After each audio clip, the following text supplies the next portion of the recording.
Good morning, class. Today we are going to discuss our chapter 6 of political theory, that is citizenship. Citizenship का जो आम मतलब है वो है जी नागरिकता। अब सिटीजनशिप के पीछे जो थ्योरी इम्प्लाई होती है कि हम आज पॉलिटिक्स के अंदर सिटीजनशिप के क्या मतलब है और what are the debates and struggles जो इसके मीनिंग को लेकर चल रही हैं दुनिया में। What are the debate that are going behind the theory of citizenship and what are the struggles that country are going through and people are struggling against the countries for gaining citizenship. And we also think about the criteria that countries imply to give citizenship to any citizen। किसी भी नागरिक को अगर citizenship देनी है उसके पीछे के क्राइटेरिया क्या है and relationship between a citizen and a nation. If I am the citizen of the country, what should be the relation between me and my country, and the conception of democratic citizenship, that is the citizen should be universal or not। और इस chapter में हम discuss करेंगे the meaning behind the citizenship word and how this meaning has expanded, how the meaning of citizenship has expanded in this world and what are the challenges we are facing regarding the citizenship। तो अब जो हमारा next topic है वो है जी introduction, कि introduce कैसी हुई citizenship, what are the things behind this citizenship and what should be done to gain citizenship. अब सिटीजनशिप के पीछे का जो मीनिंग है हम उसके बारे में पता करेंगे। सिटीजनशिप का मतलब है जी फुल एंड इक्वल मेंबरशिप, कि देश के अंदर रहने वाले लोगों को उस देश की मेंबरशिप, नागरिकता को हम सिटीजनशिप कहते हैं। तो उन्हें सारे बराबर होते हैं, एक पॉलिटिकल आइडेंटिटी मिलती है उन लोगों को जो देश के होते हैं। उन्हें एक political identity means A passport that they should carry and they have a identity that this person is Indian, Japanese, German, और if you are the citizen of a country there should be certain laws that should be given to a country। अब कुछ there are certain things that should be given to the citizen। कुछ articles, कुछ laws होते हैं जो सिर्फ citizens पर लागू होते हैं। जैसे हमारे इंडिया के अंदर right to vote, right to vote सिर्फ सिटीजन ही यूज कर सकता है। But if a person is permanent resident of the country he can't vote for the government। and अब इसकी इंपॉर्टेंस क्या है सिटीजनशिप की। आज दुनिया में बहुत सारे देश हैं जिनके अंदर सिटीजन्स रहते हैं, और हम एक कि अगर किसी का बुरा वक्त हो, बुरा भाग्य हो, और उसे या तो रिफ्यूजी के रूप में या हम कह दें कि इलीगल माइग्रेंट के रूप में रहना पड़े, और उसे कोई भी देश, if somebody has to live the life of refugee or illegal immigrant, और कोई भी स्टेट उसे अपनी सिटीजनशिप देने के लिए तैयार नहीं है। अब जो ये रिफ्यूजी लोग होते हैं या इलीगल इमिग्रेंट्स होते हैं जिनका जो बुरे वक्त से गुजर रहे होते हैं, तो एक तो उनकी रहने की कंडीशन बहुत बुरी होती है क्योंकि कोई भी देश उन्हें एक्सेप्ट नहीं करता, और एक्सेप्शंस में कई बार कर लिए जाते हैं एक्सेप्ट, लेकिन ज्यादातर देश उनसे दूर भागते हैं। और फिर फुल मेंबरशिप, हर किसी को फुल मेंबरशिप लेने का एक चॉइस है, हर किसी को चाहिए कि उसे देश की सिटीजनशिप मिले। जैसे आज हम देखते हैं बहुत सारे देशों में स्टेटलेस पीपल रह रहे हैं, मीन्स रिफ्यूजीज और माइग्रेंट्स। जैसे पैलेस्टीन की बात हम करें, Palestine is in war with Israel, तो वहां से लोग भागकर किसी और देश में एज ए रिफ्यूजी शरण ले लेते हैं, लेकिन जिस देश में भी जाते हैं वहां ये सिटीजनशिप लेने की कोशिश करते हैं in the terms of refugee की हमारे देश में बहुत ज्यादा प्रॉब्लम्स हैं। अब सिटीजनशिप तभी मिलेगी उन्हें जब वो इस कंडीशन को पूरा कर दें कि उनके देश में स्थिति बहुत ज्यादा बुरी है, तब जाके उन्हें फुल एंड इक्वल मेंबरशिप मिलेगी। वो उस पॉलिटिकल कम्युनिटी का एक मेंबर बनेंगे, whether it is Australia, America, जहां भी वो डर की वजह से भागकर जाएंगे। तो आज दुनिया में बहुत बुरा कंडीशन है।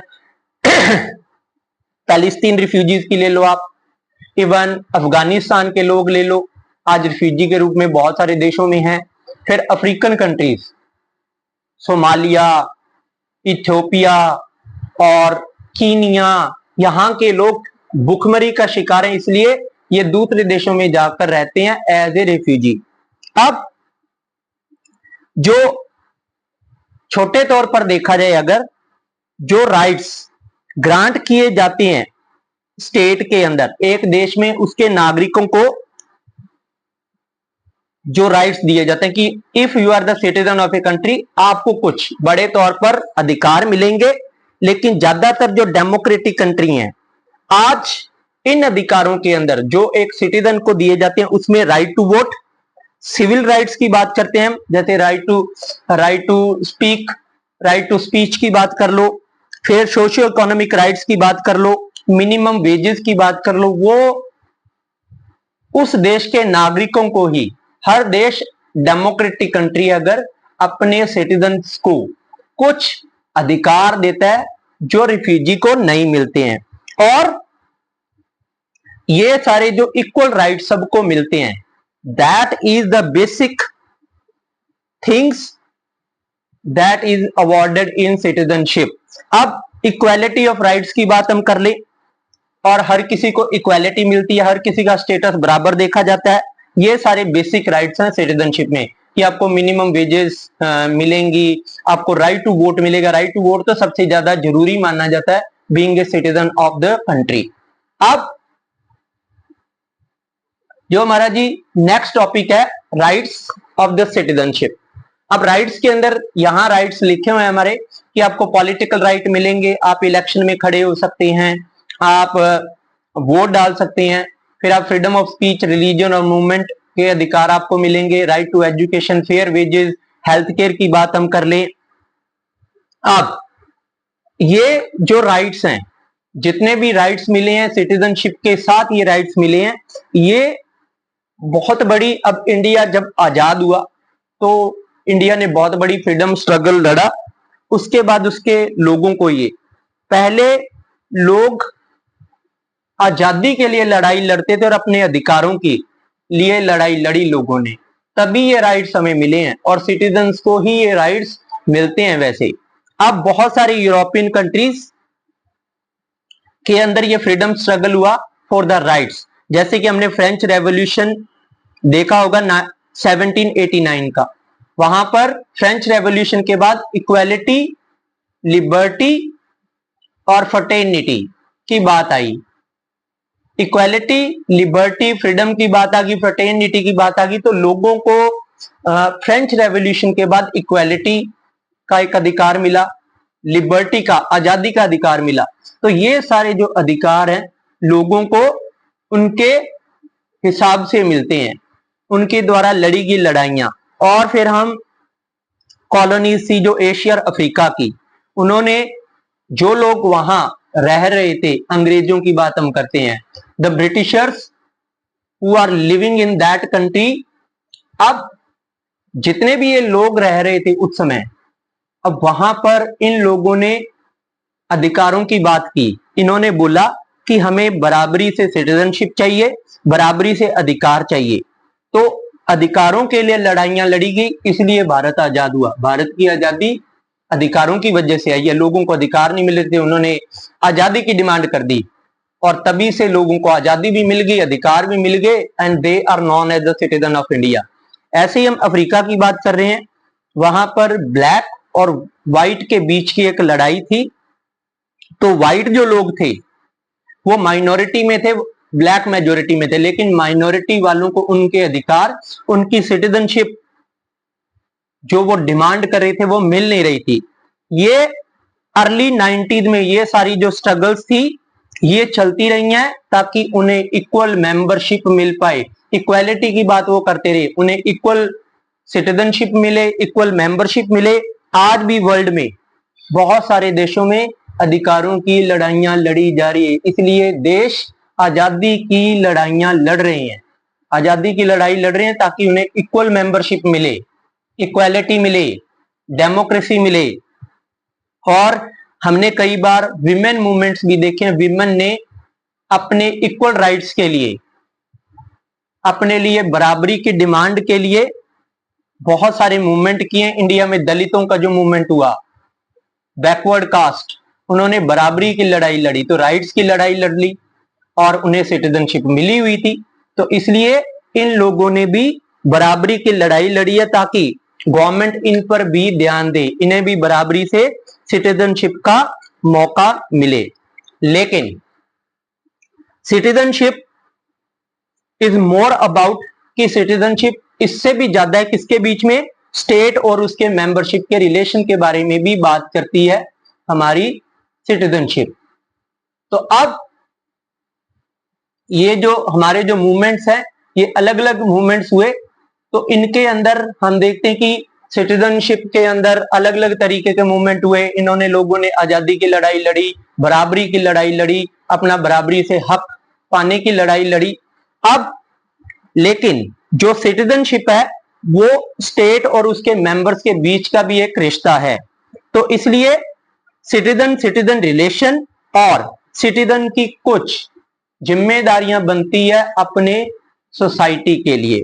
तो इसमें लीगल ऑब्लिगेशन की बात नहीं करते, मॉरल ऑब्लिगेशन भी है कि नैतिक जिम्मेदारी और कानूनी जिम्मेदारी है कि वो अपने समाज के अपलिफ्टमेंट के लिए कार्य करे, अपने समाज के भले के लिए। Being a citizen of the country you should work towards your society, towards your country. और सिटीजन को कंसीडर किया जाता है अपने देश को आगे ले जाने वाला, अपने देश को बचाने वाला। तो एक तरीके से सिटीजन जो होता है उस पर सरकार विश्वास करती है, इसलिए सरकार सिटीजन के लिए हर चीज करती है जो सिटीजन को चाहिए। सिटीजन की हर डिमांड को सरकार मानती है, सिटीजन के लिए हर वक्त सरकार रेडी रहती है। इसलिए हम कहते हैं कि मिनिमम स्टैंडर्ड ऑफ लिविंग जो है हर सिटीजन को सरकार देती है। एम्प्लॉयमेंट की बात करती है उसके लिए, क्योंकि उसे क्या लगता है सरकार को कि सिटीजन जो है इनहेरिटर एंड ट्रस्टी हैं उसकी कल्चर के, उसके नेचुरल रिसोर्सेज के। ट्रस्टी मतलब संभालने वाले, इनहेरिटर मतलब उनको आगे ले जाने वाले, देश को डेवलपमेंट करने वाले। तो अब एक अच्छा तरीका है कि जो ये पॉलिटिकल धारणा है सिटीजनशिप की, इसको हम अलग अलग तरीके से देखें, अलग अलग इसके मीनिंग्स देखें कि इसके पीछे की धारणाएं क्या है, ये किस तरीके से वर्क करती है। तो अब हम पढ़ेंगे जी जिसके बारे में हम अभी चले हैं कि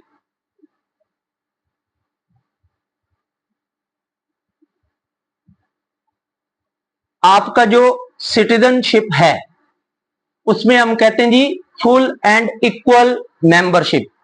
हमने ऊपर टॉपिक पढ़ा था full and equal membership of the state. अब फुल एंड इक्वल मेंबरशिप में आपने कभी भी रेलवे के अंदर ट्रेवल किया होगा तो आपने दूसरे लोगों के साथ लड़े भी होंगे, आप सीट के लिए कई बार प्रॉब्लम्स भी आई होगी। तो आपको ये लगा होगा कि कुछ लोगों के हित जो होते हैं वो कॉमन होते हैं। जब आप ट्रेवल करते हैं तो कुछ लोग आपके साथ भी होते हैं, कुछ लोग आपके अगेंस्ट भी होते हैं। तो अब क्या है, तो इसके बीच में क्या होता है, एक डिवीजन बन जाता है। कि ये बाहर के हैं, ये अंदर के हैं, कि ये हमारे देश के। अब कोई व्यक्ति बाहर से आ रहा है, आपको लगा कि वो हमारे साथ नहीं है, तो वो बाहर का। जो हमारे साथ है वो हमारे लिए है। अब कुछ स्टेट ऐसी हैं जहां पर एक व्यक्ति जॉब करने के लिए जाता है, तो वहां का जो कॉमन मैन होता है उसे थ्रेट लगती है उस व्यक्ति से कि ये हमारी जॉब्स खा जाएगा, ये हमारे लिए खतरा है। तो इसलिए हर जगह जहां भी हम देखते हैं ये बाहर वाली थ्योरी, आउटसाइडर और इनसाइड वाली थ्योरी चलती है। अब ऐसी प्रोसेस सिटीज में, कंट्री साइड्स में, किसी स्टेट में होता है। जैसे हम जॉब्स की बात करें, मेडिकल फैसिलिटीज की बात करें, नेचुरल रिसोर्सेज जिसमें लैंड, वाटर, ठीक है। अब क्या, नेचुरल रिसोर्सेज की बात करो, जॉब्स की बात कर लो, फिर मेडिकल फैसिलिटीज की बात कर दो, तो हम इनसाइडर और आउटसाइडर पर तुले हुए हैं कि ये लोग बाहर से आकर हमारी जॉब्स छीन रहे हैं। तो अब आपने एक एग्जाम्पल सेट किया, हमने एक एग्जाम्पल आपने सुना होगा बार बार कि मुंबई के अंदर आप जाओगे जब, तो आपको मुंबई कर कि मुंबई के लोगों के लिए हर चीज की जाती है। जो बाहर से जाने वाले हैं उनके खिलाफ उनका गुस्सा है, डिसेंट दिखाते हैं वो मुंबई के लोग बाहर से आने वालों के खिलाफ। तो अब इंडिया में हर स्टेट में कहीं ना कहीं ये होता है कि बाहर से जो आने वाले लोग हैं वो हमारे लिए, लेकिन यहां एक चीज है, we are the citizen of India. जब हमें सिटीजनशिप मिली हुई है तो राइट टू मूवमेंट भी हमारे पास है, राइट ऑफ जॉब्स, अधिकार है जॉब्स करने, तो कहीं भी जाके जॉब करें हम। लेकिन ये गुस्सा हर जगह दिखता है। तो अब क्वेश्चन आता है, फुल एंड इक्वल मेंबरशिप क्या है, उसका स्टेटस हम कैसे इंजॉय करेंगे, और हमें जो मिलने वाले अवसर हैं कंट्री के अंदर, हम कैसे डिसाइड करेंगे कि हमें कौन सा अवसर चाहिए, कहां हमने स्टडी करनी है। हमें अवसर मिला स्टडी करने का, जैसे बेंगलोर, क्या हमें वहां जाना चाहिए, स्टडी करनी चाहिए, जॉब करनी चाहिए। तो इसका मतलब ये है, क्या गरीब लोग अपने जो बेसिक राइट्स हैं उनको यूज नहीं कर पाएंगे? क्या आम जनता जो है, आम जो नागरिक है, common citizen of the country, क्या वो दूसरी जगह जाके जॉब नहीं कर सकता? अगर कर सकता है तो उसे लोगों से बच के रहना पड़ेगा, लोगों का शिकार नहीं हो सकता। तो इस सेक्शन में हम मीनिंग एक्सप्लोर करेंगे फुल एंड इक्वल मेंबरशिप का, कि फुल और इक्वल मेंबरशिप क्या है। जो हमारे देश में नागरिक हैं उनको कुछ अधिकार मिले हैं, जैसे फ्रीडम ऑफ मूवमेंट का। तो इस राइट का इंपॉर्टेंस किसके लिए? वर्कर्स के लिए। एक लेबर करने वाला व्यक्ति एक जगह से दूसरी जगह जाता है अच्छी जॉब अपॉर्चुनिटीज के लिए, अच्छी लिवलीहुड कमाने के लिए। तो अगर उसे जॉब अपने घर के पास नहीं मिलती, अब इंडिया का एग्जांपल ये है कि एक व्यक्ति यहां से, मेरा एग्जांपल है, अब मैं राजस्थान से मध्य प्रदेश पहुंच गया जॉब करने के लिए, तो क्या मध्य प्रदेश के लोग मेरे को ये बोलेंगे you can't do job in the Madhya Pradesh because आप बाहर से हो? लेकिन as I am the citizen of India, मैं सिटीजन हूं इंडिया का, तो मैं कहीं भी जाके राइट टू मूवमेंट मेरे पास है, राइट टू जॉब है मेरे पास, राइट टू अर्न लिवलीहुड, आजीविका कमाने के अवसर, तो मैं कहीं जाके कमाऊं। तो इसका मतलब ये है कि आप अगर बाहर ट्रेवल करते हैं तो आपको अलग अलग तरीके से ट्रीट किया जाता है। जैसे अब जॉब मार्केट है, उसमें दो तरीके की जॉब्स होती हैं, स्किल्ड और अनस्किल्ड वर्कर्स। अब अगर हम इंडिया के अलग अलग पार्ट्स की बात करें, आईटी वर्कर्स, अब देखिए जितने भी इंफॉर्मेशन टेक्नोलॉजी वाले वर्कर हैं वो मतलब यहां से बेंगलोर जाएंगे। नर्सेस जो है वो यहां से किसी भी पार्ट से केरल में जाएंगी, क्योंकि केरल के अंदर ज्यादा अपॉर्चुनिटीज है नर्सेस की। तो इसका मतलब ये है कि ये लोग कभी भी अपनी जॉब्स के लिए वहां मूव नहीं कर सकते, बिकॉज केरल के लोग बोलेंगे यू आर द आउटसाइडर। तो अब जो इंडस्ट्रीज हैं, मैन्युफैक्चरिंग इंडस्ट्री या कंस्ट्रक्शन इंडस्ट्री, वो हमेशा शहरों में बनती हैं ज्यादा। तो इसका मतलब गांव के लोग शहर की तरफ जाएंगे, अलग अलग पार्ट से इंडिया के बड़े शहरों में आएंगे। तो इसका मतलब ये है कि इंफ्रास्ट्रक्चर के लिए भी लोग इधर उधर जाएंगे। तो अब मैं बोलूं कि आप अगर इन लोगों पर रोक लगा देंगे तो ये इंडस्ट्रीज बूम कैसे करेंगी, इनमें उछाल कैसे आएगा, क्योंकि इन्हें जब वर्कर्स नहीं मिलेंगे। अब ऑफन कई बार क्या होता है, रेजिस्टेंस इसलिए आता है क्योंकि जो बाहर के लोग हैं, अब देखिए प्रॉब्लम कहां आती है कि ये रेजिस्टेंस क्यों है, ये रोक क्यों लगाई जा रही है कि एक आदमी स्ट्रगल होने की वजह से भी कि अच्छी जॉब मार्केट है दूसरी जगह, तो वहां जाने से रोक क्यों लगाई जाती है व्यक्तियों पर। तो इसका मकसद एक ही है कि एक व्यक्ति, अब ये जो स्ट्रगल्स हुई ये इस वजह से भी हुई कि एक व्यक्ति अच्छी जॉब चाहता था, बराबरी चाहता था, लेकिन प्रॉब्लम कहां आई कि जो बाहर से आने वाले लोग हैं वो कम पैसों पर काम करने के लिए तैयार हैं, they work at lower wages. तो डिमांड डेवलप हुई कि जो इस स्टेट के लोग हैं उन्हें वो जॉब्स दी जाएं, क्योंकि वो हायर वेजेस में वो अच्छे खासे दाम पर काम कर रहे हैं। अब बाहर से वर्कर्स बुलाते हैं कम दाम पर, तो वो जॉब मार्केट खराब हो जाती है। इसलिए पॉलिटिकल पार्टी जो थी उन्होंने ये मुद्दा उठाया, और सही भी है कुछ हद तक मुद्दा, कि जिस जॉब के लिए जितने वेजेस बनी है, अगर कोई कम दाम पर काम कर रहा है तो वो जॉब मार्केट को खराब कर रहा है। तो इसलिए ये जो रेजिस्टेंस है इंडिया में कई बार वायलेंट भी हुआ है आउटसाइडर्स के खिलाफ। मुंबई के अंदर बाहर से आने वाले लोग, बिहार से आने वाले लोग, जैसे बिहार से काम करने के लिए जो वर्कर्स हैं वो पंजाब में आते हैं पैडी प्लांटेशन के लिए। अब पैडी प्लांटर्स जो पंजाब के भी है तो वो कम दाम पर काम करने के लिए तैयार हो जाते हैं, तो पंजाब की जो लेबर मार्केट है वो खराब होती है। इसलिए लोग उनके खिलाफ वायलेंट तरीके अपनाते हैं। अब ये भी है, ये बड़ा मुश्किल है कि लोगों को संभाल पाना आसान नहीं है कि अगर इंडियन वर्कर को लोकल पॉपुलेशन के द्वारा गलत ट्रीट किया जाएगा, अब चाहे वो स्किल्ड है चाहे वो एजुकेटेड वर्कर है, अब इंडियन वर्कर है कहीं गया उसे गलत तरीके से ट्रीट किया जाता है, तो अब वो ढंग से काम नहीं कर पाएगा।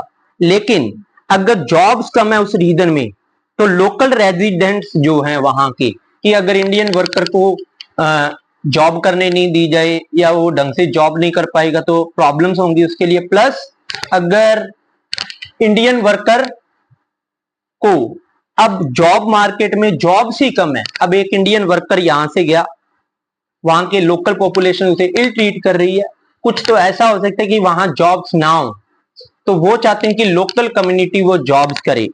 बट इसका मतलब ये है कि एक व्यक्ति राइट टू जो मूवमेंट है, जो उसे कानूनी अधिकार मिला है। अब एक इंडियन वर्कर, चलो इंडिया के अंदर एक वर्कर है, वो एक जगह से दूसरी जगह गया, लेकिन वहां की लोकल कम्युनिटी उसके साथ गलत बर्ताव करती है, तो इसका मतलब ये है कि वो अपना राइट टू मूवमेंट जो है, right to learn, right to earn livelihood का जो उसका अधिकार है वो उसे यूज नहीं कर सकता।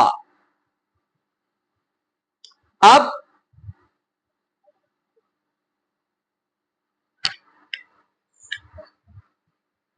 कि सिटीजनशिप जो है,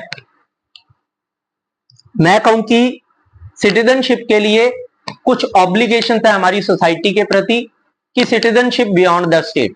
अब सिटीजनशिप के लिए हमारी कुछ ऑब्लिगेशंस है, हमें आसपास के लोगों को रिस्पेक्ट करना चाहिए। इवन यहां देखिए हमें कल्चर को भी, हमारी कल्चर को आगे बढ़ाना है, हमें अपनी समाज के साथ मिलकर रहना है, समाज की कद्र करनी है, समाज के अपलिफ्टमेंट के लिए वर्क करने हैं, और हमें हमारी कल्चर को भी आगे लेके जाना है, उसके अपलिफ्टमेंट के लिए कार्य करने हैं, और इन्वायरमेंट जो हमारे देश की सांस्कृतिक धरोहरें हैं उनकी रक्षा करनी है, उनको बढ़ावा देना है। तो अब जो सिटीजनशिप है उसका मकसद यही नहीं है कि एक स्टेट और सिटीजन के बीच में रिलेशन हो, मतलब उसकी जिम्मेदारियां एक जो व्यक्ति देश का नागरिक है उसकी देश के प्रति बहुत सारी जिम्मेदारियां हैं।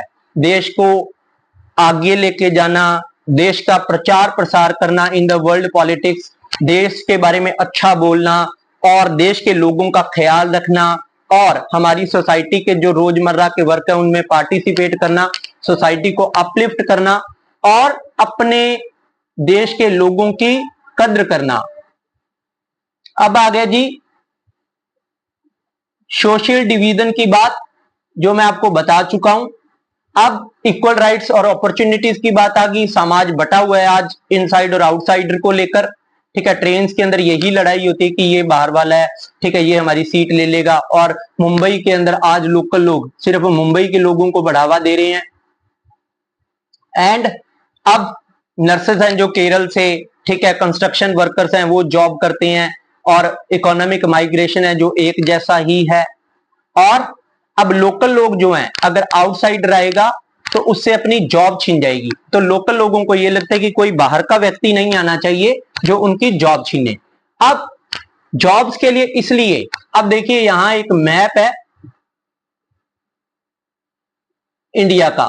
अब कंस्ट्रक्शन और मेडिकल नर्सेज इस तरीके से बना हुआ है जो जहां चीजें फ्लरिश हो रही हैं। अब एक व्यक्ति यहां से केरल साइड जाता है जॉब के लिए, तो अब उसे वहां जाकर लोकल कम्युनिटी के गुस्से का शिकार होना पड़ता है।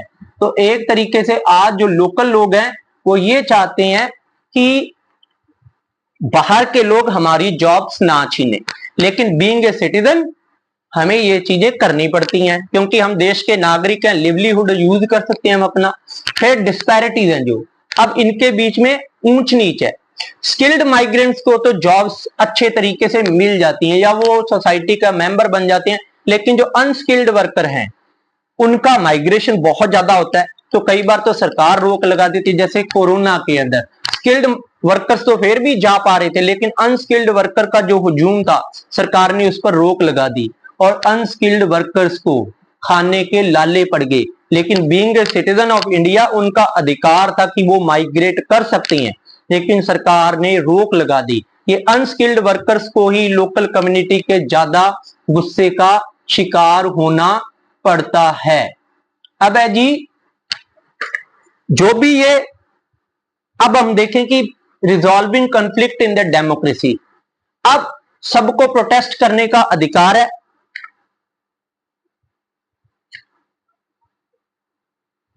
सबको प्रोटेस्ट करने का अधिकार है, तो इसका मतलब यह है कि अगर हम प्रोटेस्ट करेंगे तो हम अपनी एक्सप्रेशंस, हम अपना जो एक्सप्रेस करना चाहते हैं, ठीक है, राइट टू एक्सप्रेशन गारंटी दिया गया जो सिटीजन को, उसको यूज करेंगे। क्योंकि हमें प्रोटेस्ट करने का अधिकार है तो हम अपनी जो गुस्सा उसको एक्सप्रेस करेंगे, हम मीडिया का यूज करेंगे, हम कोर्ट का भी हवाला देंगे। तो सिटीजन्स के पास अपने विचार रखने का हक है और गवर्नमेंट को यह बताने का हक है जो आपके द्वारा बनाई गई पॉलिसीज हैं, कि गवर्नमेंट के द्वारा बनाई गई जो पॉलिसीज हैं वो कहीं ना कहीं गलत हैं, तो उसकी वजह से लोगों का नुकसान हो रहा है।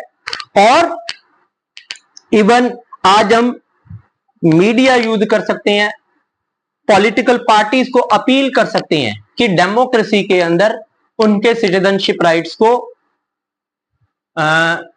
खराब किया जा रहा है। उनके पास अधिकार है राइट टू मूव का, लेकिन उन्हें रोका जा रहा है, उन्हें प्रोटेस्ट नहीं करने दिया जा रहा क्योंकि उन्हें उनकी मेंबरशिप यूज करने नहीं दी जा रही। उन्हें उनका राइट टू लिवलीहुड का जो अधिकार है वो उनसे दूर किया जा रहा है।